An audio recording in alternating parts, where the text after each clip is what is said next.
High বন্ধুরা, দেবার্চনা কিচেনে সবাইকে প্রতিদিনের মতো ওয়েলকাম জানাচ্ছি। তোমরা ভালো নিশ্চয়ই আছো, আমি ভালো আছি। দেখো আমি কত সুন্দর কমলা ভোগ বানিয়েছি, দেখতেই পাচ্ছ। দেখো কি সুন্দর গলে যাচ্ছে, টিপে তোমাদের দেখালাম কতটা সফট হয়েছে। এবার আমি কিভাবে বানিয়েছি চলো যাই আমার কিচেনে। আমি এখানে দুধ নিয়ে নিয়েছি 1 লিটার। দুধ নিয়ে এটাকে আমি জাল করতে বসিয়েছি। দুধটা এখন জাল হচ্ছে। আমি এর মধ্যে ছানা কাটবো কীভাবে তোমাদের দেখাবো। এই কাপের মধ্যে আমি নিয়ে নিয়েছি ভিনিগার, সঙ্গে জল মিশিয়ে দিয়েছি। ভিনিগার শুধু দিলে হবে না, তার সঙ্গে জল মেশাতে হবে। দুধটা বলক আসা পর্যন্ত আমি অপেক্ষা করতে থাকছি। যতক্ষণ না দুধ বলক আসে ততক্ষণ আমাকে অপেক্ষা করতে হবে।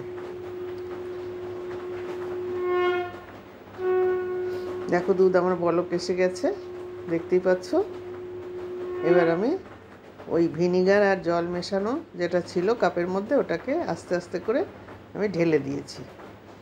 এখন গ্যাসটা আমি নিভিয়েও দিয়েছি, আর আমার গ্যাসের প্রয়োজন হবে না, তাহলে ছানাটা শক্ত হয়ে যাবে।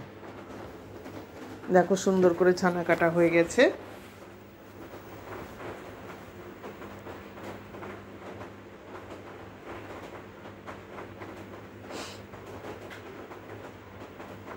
রেডি। আমি ছানাটা কাপড়ের মধ্যে ঢেলে ছেঁকে নিয়েছি, আর একটু জল দিয়ে ছানাটা আমি ধুয়ে নিচ্ছি, কারণ ভিনিগার দিয়েছি, তার একটা টক টক থাকতেই পারে। এই জন্য ছানাটাকে ভালো করে আমি একটু ধুয়ে নিচ্ছি।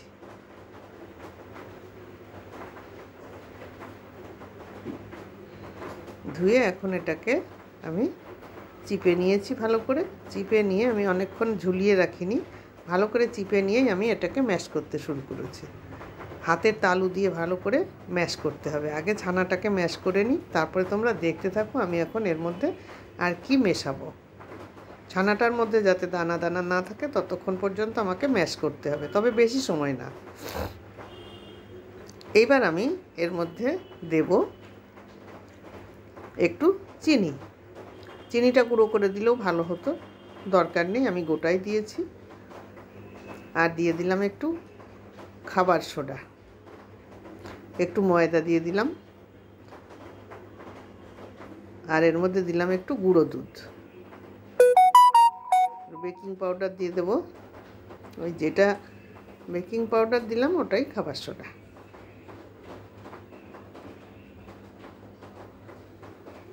সামান্য ফ্রুট কালার দিয়েছি, কারণ কমলা ভোগ আমি কমলা কালার এনেছি, ফ্রুট কালার, সেটা এখন এর সঙ্গে আমি দিয়ে দিলাম। পরিমাণ মতো এটা বুঝে দেবে তোমরা, যখন দেখবে কালার এসে গেছে, আর বেশি দেওয়ার দরকার নেই। ডোটা আমার বানানো হয়ে গেছে, সুন্দর করে ডো বানিয়েছি। এবার আমি লেচি কেটে নেব ভালো করে।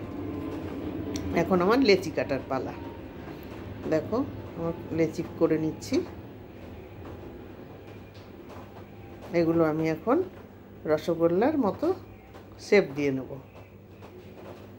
শেপ দিয়ে নিচ্ছি রসগোল্লার মতন। দেখতেই পাচ্ছ কত সুন্দর হচ্ছে।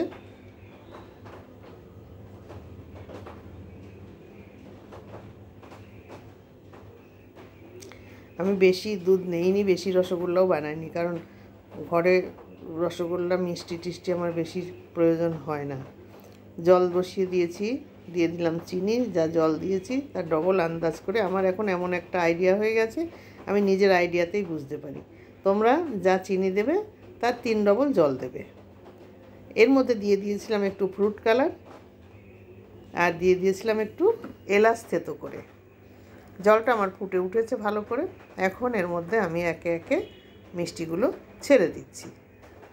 এখন গ্যাসের ফ্লেমটা কিন্তু আমার হাইতে রাখতে হবে, কারণ ফোটানোর দরকার বেশি। তারপরে আমি মিডিয়ামে দেব।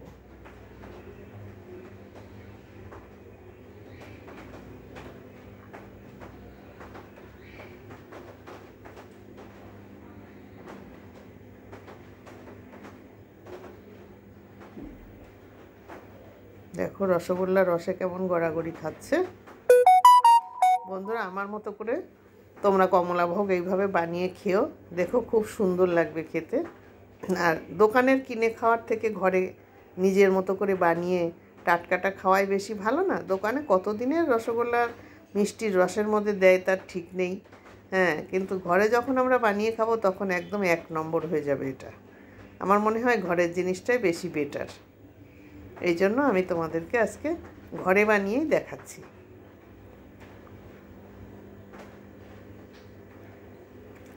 দেখো আমি কতটুকু দিয়েছিলাম, ফুলে কত বড় হয়ে যাচ্ছে, শুধু ফুলছে। যত জাল হবে ততই ফুলবে।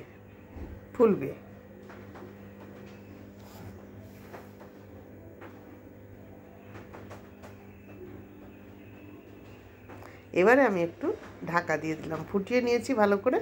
এবার চাপা ঢাকা দিয়ে আবার একটু ফোটাবো, এই জন্য ঢাকনাটা দিয়ে দিয়েছি।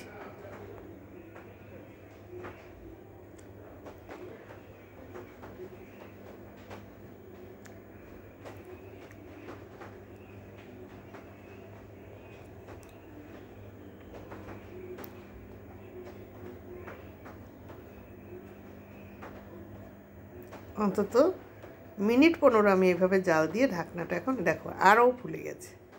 কত ফুলেছে দেখেছো বন্ধুরা? দেখো রসগোল্লাগুলো ফুলে একদম টপা টপা হয়ে গেছে।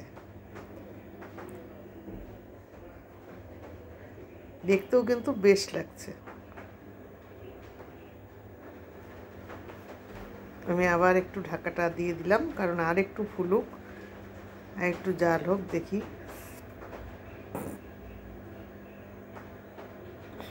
দেখো যত ঢাকা দিচ্ছি ততই রসগোল্লা ফুলে টপা টপা হচ্ছে। এখন আমি বাটির মধ্যে একটু জল দিয়ে রসগোল্লাটা জলের মধ্যে ছেড়ে দেখলাম, যদি কিনা ওটা ডুবে যায় তাহলে বুঝতে হবে রসগোল্লায় জাল হয়ে গেছে। কিন্তু আমার ডুবলো না, একটু ভেসে থাকলো, তাই জন্য বুঝলাম আর একটু জাল হবে। তোমরা এইভাবেই কিন্তু বুঝতে পারবে। বাটির মধ্যে জল নেবে, নিয়ে রসগোল্লা বাটির মধ্যে দেবে। যদি দেখো ভেসে আসে বুঝবে যে আরও জাল খাবে, আর যদি দেখো ডুবে গেছে বুঝবে যে জাল হয়ে গেছে। তা আমার একটু ভেসে রয়েছে, সামান্য, বেশি না। এই জন্য আমি আবার ঢাকা দিলাম, দিয়ে ওটাকে জাল করতে দিলাম।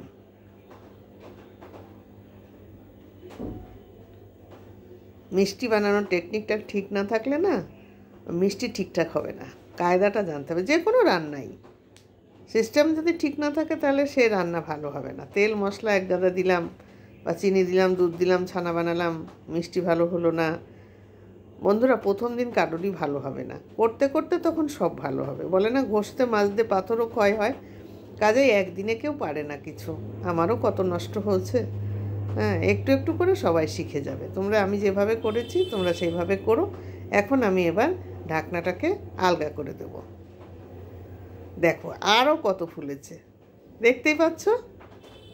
দেখো কতটুকু দিয়েছিলাম, কত ফুলে গেছে। দেখো